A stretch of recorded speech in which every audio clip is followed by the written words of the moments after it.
حضرت آدم او بیبي حوا. د پیدایښت په شپږم ورځ د خدای پاک جوړه کړې شوې دنیا په حقیقت کې ډېره ښکلې وه. پټي ټول شنه وو، ګلونه غوړېدلي وو او په ځنګلونو کې هر طرف ته د مرغو اوازونه او د ځناورو غرا وه.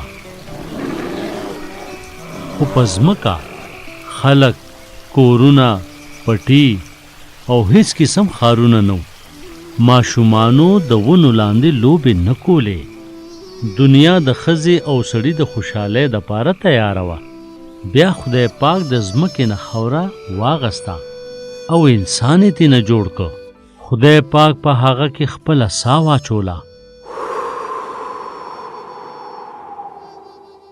او هغه یې ژوندی که. خدای پاک د دې اول انسان نوم حضرت آدم کېښوده. خدای پاک وفرمایل چې زه به انسان د نورو ځناورو نه مختلف جوړ کم. هغه به ودرېدی شي، په هغه کې به روح وي او زما په شان به وي. هغه به د هغه هر څه مالک وي کم چې په دې ځمکه کې دي. انسان ته د کور ورکولو دپاره خدای پاک په عدن کې یو باغ جوړ کو او په هغه باغ کې د رڼو اوبو یو دریاب هم تیر کو. حضرت آدم د دې باغ ساتونکی و. بیا خدای پاک حضرت آدم ته هغه ټول ځناور راوستل کم چې هغه پیدا کړي وو.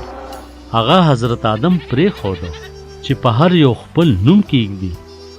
خو حضرت آدم په دې پوره او مکمل باغ کې یوازې و. خدای پاک وفرمایل چې دا ښه نه ده چې سړی دې یوازې وي. زه به داسې څوک پیدا کم چې حضرت آدم سره به او د هغه مدد به هم کوي. نو دې دپاره خدای پاک حضرت آدم په دروند خوب باندې وده که.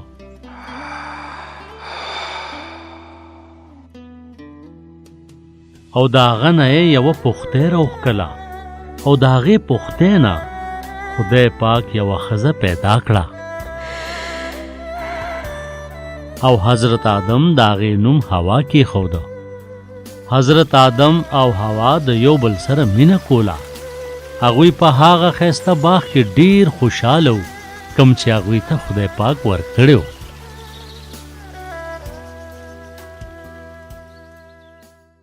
ګرانو ماشومانو، تاسو خو دا کیسه واورېده، خو زه به اوس د دې کیسې په باره کې ستاسو نه یو څو تپوسونه کوم. څنګه م خوښه ده او تاسو به د هغې صحیح جوابونه راکوئ. ګرانو ماشومانو، ستاسو نه زما ډومبې تپوس دا دی: حضرت آدم او بیبي حوا چا پیدا کړل؟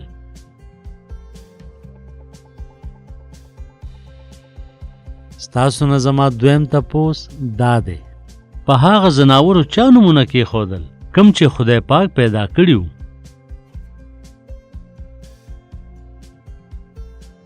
او اوس زه ستاسو نه اخري تپوس کوم: حضرت آدم اول په کوم باغ کې اوسېده؟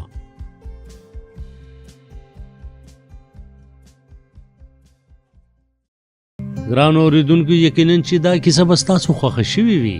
همدغه شان نورو کیسو اورېدلو دپاره تاسو ضرور زمونږ چینل سبسکرایب کړئ. او که تاسو دا کیسې بغیر د انټرنیټ نه اورېدل غواړئ یا موږ سره رابطه کول غواړئ، نو د پلی سټور نه زمونږ د کیسو ایپ ډاونلوډ کړئ